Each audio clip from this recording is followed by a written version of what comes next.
Kebenaran firman Tuhan pada sore hari ini terambil di dalam kitab Yesaya, Perjanjian Lama. Di dalam kitab Yesaya pasal 37 ayatnya yang ke-31, firman Tuhan terdapat dalam Yesaya 37 ayat 31 dengan tema khotbah pada sore hari ini, berakar di dalam Tuhan. Sekali lagi, berakar di dalam Tuhan. Itulah tema khotbah kita pada sore dalam ibadah pertengahan minggu pada hari ini, tanggal 7 Agustus hari Rabu. Yesaya pasal 37 ayat 31. Dan orang-orang yang terluput di antara kaum Yehuda, yaitu orang-orang yang masih tertinggal, akan berakar pula ke bawah dan menghasilkan buah ke atas. Sekali lagi, akan berakar pula ke bawah dan menghasilkan buah ke atas. Garis bawahi kalimat berakar. Berakar ke bawah dan menghasilkan buah ke atas. Setiap benih yang ditaburkan, yang pertama kali pasti dia akan berakar. Kalau akarnya dia memang sudah benar-benar mantap dan luar biasa, setelah itu barulah dia mulai keluar, dan tentu dia akan menghasilkan buah. Untuk itulah kita melihat bagaimana para petani harus sabar menunggu beberapa saat lamanya sampai benih itu benar-benar bertunas, karena dia harus berakar dulu. Kalau dia sudah berakar dengan bagus, barulah dia kita lihat mulai keluar tunas. Bapak Gembala tanam pisang raja di depan rumah. Bapak Gembala bilang, kenapa nih indukannya mati tapi tidak ada yang muncul? Wah, sudah kecewa. Karena bibit pisang raja agak jarang. Jadi sengaja Bapak Gembala dia pindah supaya dengan harapan bisa kemudian dia lagi bisa ada kawan-kawannya yang lain dan dia bisa menjadi banyak di halaman tanah gereja kita. Ibu Gembala bilang sabar, mungkin itu belum berakar. Bapak Gembala sudah hampir ambil cangkul dan mau bongkar itu tempat galian itu. Jadi Bapak Gembala dengarkan nasihat Ibu Gembala. Tunggu beberapa minggu, cek lagi, betul, dia keluar. Dia mulai keluar, dia punya anakan tunas yang baru. Jadi karena itu kita lihat di sini bahwa ini adalah prinsip kehidupan. Sebelum pohon mengeluarkan tunas dia ke atas, pertama-tama dia akan menumbuhkan akarnya ke bawah. Pemazmur berkata, orang benar yang ditanam dalam pelataran Allah, dia akan bertumbuh subur, dia akan berakar. Dia seperti pohon aras Libanon, dia seperti pohon korma. Jadi dia tetap berakar, dia tetap menjadi kuat. Jadi saya dan saudara tentu kita berakar di dalam pelayanan, kita setia di dalam pekerjaan Tuhan. Coba kalau saudara tanam rica di pot 1, kemudian hari besok cabu lagi pindah di pot yang 1, otomatis dia mati. Kapan berbuahnya kalau dia selalu pindah-pindah? Jadi saya dan saudara kita belajar tertanam di dalam bait Tuhan. Kita belajar tertanam di satu pelayanan. Karena hanya itu yang bisa saya dan saudara wariskan di dalam pelayanan, khususnya bagi anak-anak. Karena anak-anak itu melihat kesetiaan orang tua. Anak-anak itu melihat bagaimana orang tua, dia dengan setia beribadah, dia dengan setia mencari Tuhan. Jadi tetap tertanam. Ada 3 kebenaran tentang akar. Yang pertama, di tempat yang tepat akar menjadi kuat. Yang kedua, akar yang sehat buahnya tentu lebat. Yang ketiga, akar semakin dalam maka semakin kuat dia akan bertahan. Kita lihat ada 3 kebenaran tentang akar kerohanian kita. Saya mengambil di dalam satu bacaan yang luar biasa di dalam 1 Korintus pasal 13 ayatnya yang ke-13. Perhatikan dalam Alkitab saudara. Saya akan bacakan di sini ada 3 kebenaran tentang akar kerohanian orang percaya. 1 Korintus 13 ayatnya yang ke-13. Demikianlah tinggal ketiga hal ini, yaitu iman, pengharapan, dan kasih. Dan yang paling besar diantaranya ialah kasih. Perhatikan di situ ada 3 hal yang paling luar biasa, yaitu iman, pengharapan, dan kasih. Ini adalah akar kekristenan. Akar yang pertama adalah iman. 3 akar kerohanian saya dan saudara harus miliki di dalam pengiringan kita kepada Tuhan. Yang pertama adalah iman. Ibrani 11 ayatnya yang pertama. Iman adalah dasar dari segala sesuatu yang kita harapkan dan bukti dari segala sesuatu yang tidak kita lihat. Kalau tidak salah, ayat ini adalah ayat yang sementara digumuli oleh ibu-ibu. Bapak Gembala lihat dalam video, luar biasa lah, puji Tuhan. Memang harus saya dan saudara lebih banyak membaca ayat firman Tuhan. Saya percaya saudara bukan karena teko, bukan karena loyang, dan bukan karena sendok nasi, bukan kan? Tetapi saudara, yang saudara kejar adalah bagaimana supaya benar-benar tahu isi daripada firman itu. Karena ibu gembala bikin semacam kuis, siapa yang sanggup menghafalnya, maka dia akan mendapatkan semacam hadiah khusus. Kalau tidak salah nanti besok ini di Yohan juga, kalau tidak salah masih ada hafalan itu. Ini Bapak Gembala kalau tidak salah. Jadi dari sekarang wanita sudah mulai menghafal. Kebetulan Bapak Gembala ingatkan ini, pasti saudara juga paling-paling saudara sudah lupa, tapi begitu Bapak Gembala bacakan sudah, iya betul, ayat hafalan kita kan. Jadi yang pertama adalah iman. Ibrani 11 ayat 1, iman adalah dasar dari segala sesuatu yang kita harapkan dan bukti dari segala sesuatu yang tidak kita lihat. Apakah yang dimaksudkan dengan iman? Kata iman diterjemahkan dari kata Yunani, yaitu pistis, yang berarti kepercayaan, keyakinan yang teguh. Jadi iman adalah kepercayaan kepada sesuatu yang belum kita lihat sebetulnya, tapi kita sudah beriman. Kesembuhan misalnya, kan kita belum lihat kesembuhan, tapi kita imani oleh pertolongan Tuhan pasti kesembuhan terjadi untuk anak kita. Ibu Gembala tadi berdoa anak El, sudah mengimani kesembuhan terjadi untuk anak El yang telah dilanda sakit batu.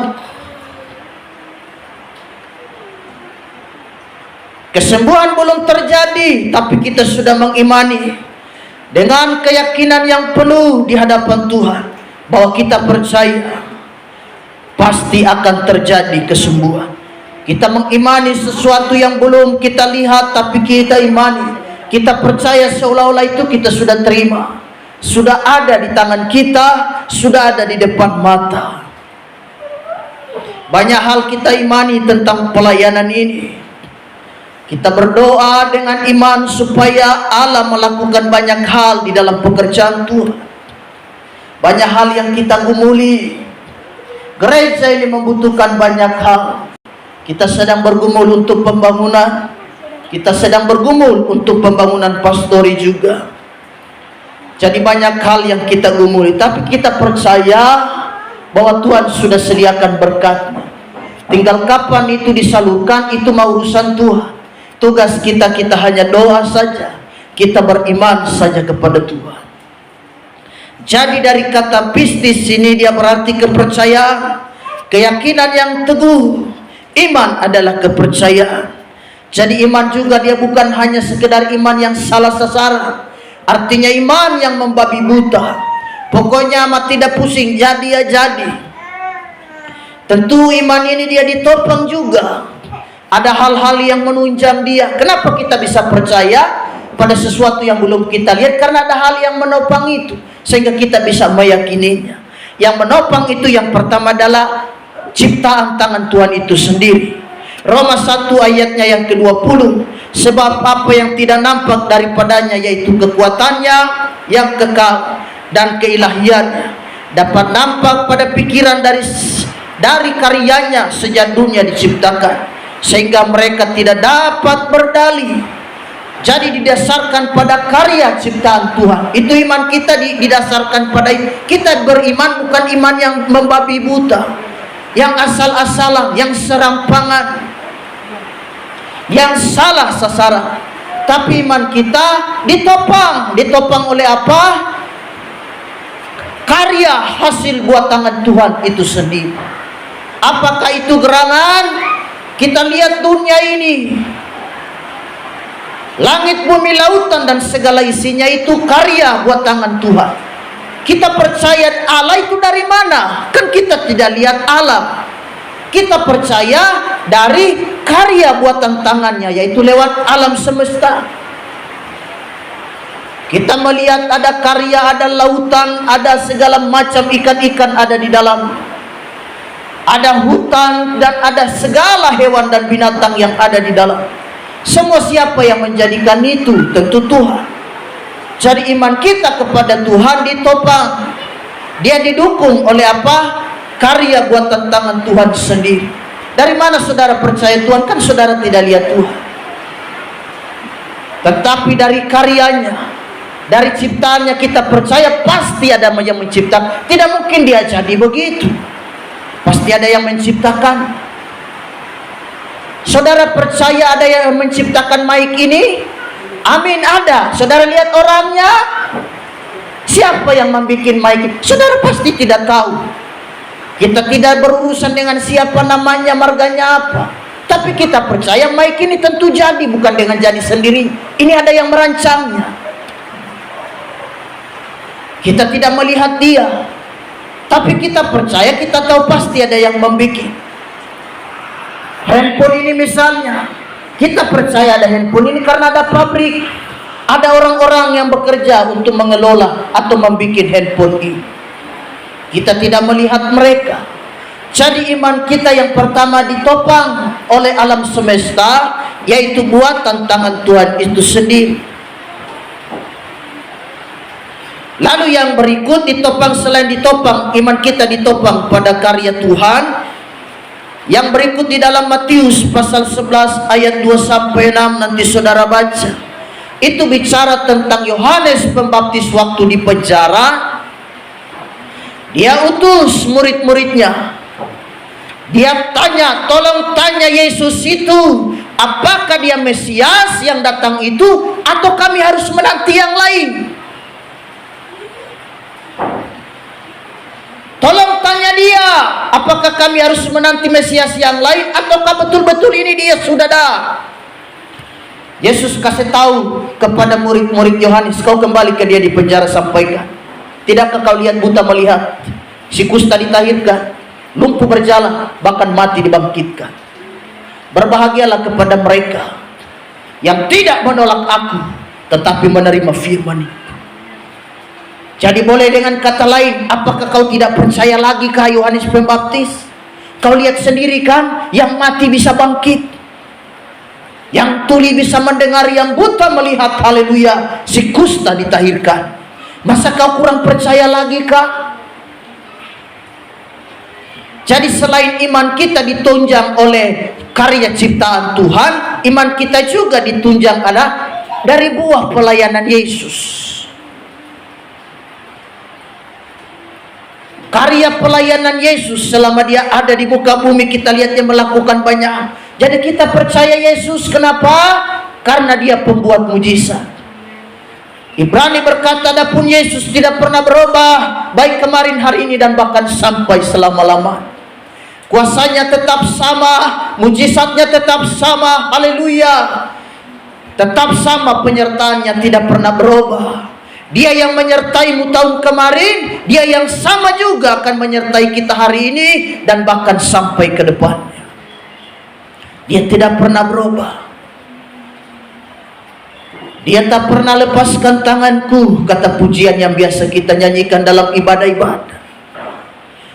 Jadi iman kita ditunjang selain dari buah karya tangan Tuhan, yang kedua dari karya pelayanannya. Yesus memberikan teladan yang baik. Kita lihat pelayanannya luar biasa. sampai ia mati dan tergantung di Golgota. Tapi kita lihat pelayanannya hidup, pelayanannya luar biasa, pelayanannya bertahan berabad-abad dan bahkan sampai selama-lamanya. Langit dan bumi boleh runtuh, tetapi firman Allah dia tinggal tetap. Jadi iman, akar yang pertama adalah iman. Bagaimana supaya iman kita bertumbuh? Yang pertama juga tentu kita mendengarkan firman Tuhan dengan bagus. Roma 10 ayat 17, jadi iman timbul dari pendengaran, dan pendengaran oleh firman Kristus. Bagaimana supaya iman kita bertumbuh? Kita tentu mendengarkan, karena di dalam firman ada nasihat. Di dalam firman kita dikuatkan, di dalam firman kita ditegur, di dalam firman kita dinasehati, di dalam firman kita dikoreksi. Jangan begitu nak, harus begini. Tidak boleh begitu kakak, harusnya seperti ini. Itu salah deh. Dia harus mengarah ke sini yang betulnya. Lewat apa? Lewat firman. Firman mengarahkan saya dan saudara supaya kita tidak tersesat. Firman-Mu adalah pelita pada kaki dan terang pada jalanku. Hidup tanpa firman jalan gelap. Hidup tanpa firman jalan buntu. Yang kedua, akar yang kedua, berakar di dalam Tuhan. Yang pertama adalah iman, dan yang kedua adalah pengharapan. 1 Korintus 13 ayat 13 tadi dikatakan demikianlah tinggal ketiga hal ini, yaitu iman, pengharapan. Kata pengharapan ditulis dengan kata elpis, yang berarti penantian akan sesuatu yang bagus, yang baik. Elpis. Kita lihat ada nama-nama yang dikasih nama Elvis. Ada penyanyi top legendaris, penyanyi top dunia, Elvis Presley. Nama yang bagus, tapi saudara tahu artinya itu adalah harapan. Penantian akan sesuatu. Apa yang saudara harapkan? Apa yang saudara rindukan hari-hari ini? Seperti khotbah Ibu Gembala di dalam kaum wanita kemarin. Apa yang saudara harapkan dalam rumah tanggamu? Apa yang saudara harapkan di dalam masa depan anak-anak kita? Apa yang Bapak dan Ibu Gembala harapkan di dalam pelayanan ini? Oh, terlalu banyak. Rasanya pikiran dan hati ini tidak sanggup untuk menampung harapan-harapan ini. Terlalu banyak. Jika aku disuruh menulis harapan-harapan itu dalam kertas habis, maka kita perlu berapa rim kertas? Bisa jadi satu karton kertas besar. Kita perlu untuk menulis harapan-harapan kita. Tidak sanggup. Jika Bapak Gembala bertanya kepada saudara apa yang menjadi harapanmu, saudara hanya diam dan geleng-geleng kepala. Kenapa? Karena terlalu banyak. Saudara bilang gak sanggup dah saya untuk menjelaskan. Waktu tidak cukup Bapak Gembala. Waktu tidak cukup untuk menjelaskan harapanku ini. Diurutkan mulai dari satu itu saja sudah memakan 5 jam kau mengurutkannya. Jadi waktu ibadah kita ini tidak cukup untuk mengurutkan harapan-harapan. Mulai dari urut dulu, maju, harapan apa? Diuraikan satu poin saja itu sudah 5 jam punya urusan. Jadi ibadah kita ini bisa menjadi ibadah malam sepanjang malam, atau ibadah doa semalam suntuk. Kita finish di pagi hari nanti. Jadi terlalu banyak. Harapan ini tidak bisa. Paling yang saudara ungkapkan hanya 1, 2, 3, tapi yang paling banyak masih dia numpuk di sini. Yang lebih besar itu masih ada di sini. Yang keluar di mulut saudara itu hanya segelintir beberapa saja. Tapi sebetulnya yang paling masih banyak ada numpuk di sini. Tapi hebatnya Tuhan, seberapa banyak harapan yang numpuk dalam hatimu Dia tahu dan Dia mengerti. Karena Dia Allah pembaca hati. Dia mengetahui segala akal dan kepikiran manusia. Dia tahu, Dia mengerti. Karena Allah kita adalah Allah pemurah. Dia mengerti tetesan air mata Maria dan Marta menangis saudara mereka Lazarus telah mati. Sehingga Kristus firman Allah berkata, "Maskulah hati." Pertanda dia peduli. Dia menangis juga kepada salah seorang perempuan di Nain, anaknya mati. Dia berjalan mengusung mayat anaknya sambil menangis. Bertemu dengan Yesus di pinggir jalan, di tengah jalan. Yesus berkata, "Jangan menangis, ibu." Jadi dia mengerti perasaan kita. Kalau manusia tidak mengerti perasaan kita. Manusia mengerti perasaan kita hanya sebatas-batasnya saja. Tapi Tuhan, dia mengerti segala sesuatu. Harapan itu seperti sau, kata Ibrani 6 ayat 19 sampai dengan 20. Pengharapan itu adalah sau yang kuat dan aman bagi jiwa kita yang telah dilabuhkan sampai ke belakang tabir, di mana Yesus telah masuk sebagai perintis bagi kita ketika ia menurut peraturan Melkisedek menjadi imam besar sampai selama-lamanya. Harapan itu kita lakukan di dalam Kristus. Harapan itu seperti jangkar, sau. Kita kalau mancing harus buang jangkar supaya kita tahu, oh kita berada di tempat ini. Jadi tetap setia, tetap maju, tetap melayani Tuhan. Yang terakhir, kasih. Tadi dikatakan dalam Korintus 1 Korintus pasal 13 ayat 13, demikianlah tinggal ketiga hal ini, yaitu iman, pengharapan, dan kasih. Yang terakhir adalah kasih. Ada satu ayat luar biasa di dalam Yohanes pasal 3 ayat 16.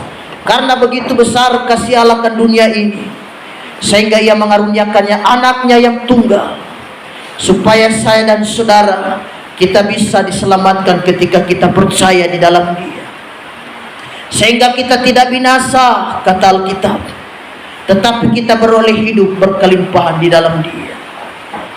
Kata kasih di situ menggunakan kata agape, yang artinya adalah kebajikan, niat baik. Dan kasih di sini tidak disebabkan karena sesuatu. Ada orang berbuat kasih karena melihat kawannya ini juga berbuat kasih padanya. Ada orang berbuat kasih karena orang itu terlebih dahulu juga pernah berbuat kasih padanya. Tetapi kasih tanpa syarat. Kita lihat kasih agape ini hanya bisa dimiliki Yesus Kristus. Apa yang saudara berikan, apa saya dan saudara berikan kepada Yesus? Paling-paling hanya dosa, hanya sakit hati saja yang kita berikan sama Tuhan. Apa yang saudara berikan sama Yesus? Tidak, tapi Yesus membalik memberikan kasih.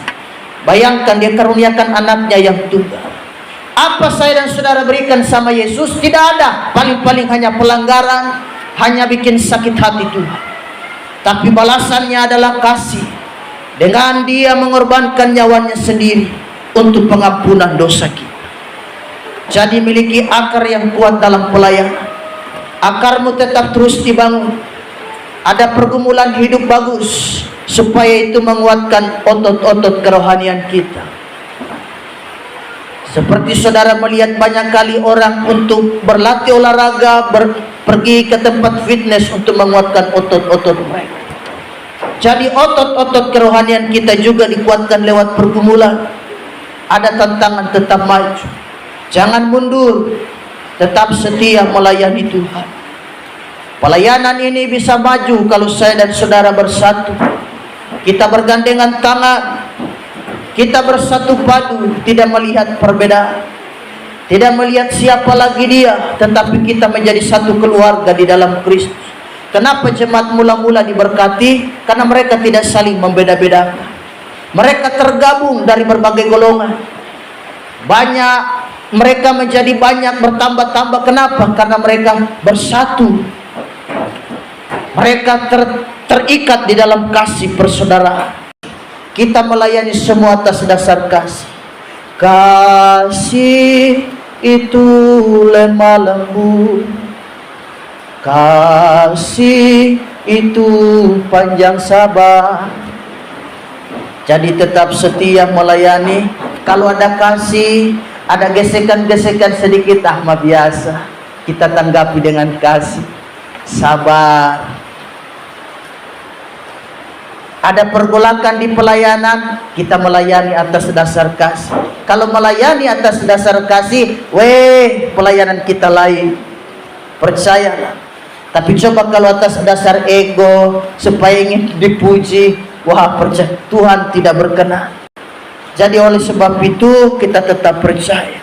Tuhan Yesus memberkati. Biarlah firman Tuhan menguatkan kita di dalam ibadah pertengahan minggu pada sore menjelang malam ini. Tuhan Yesus memberkati. Kita angkat satu pujian dan kita masuk dalam doa. Haleluya, haleluya. Tuhan memberkati kita semua.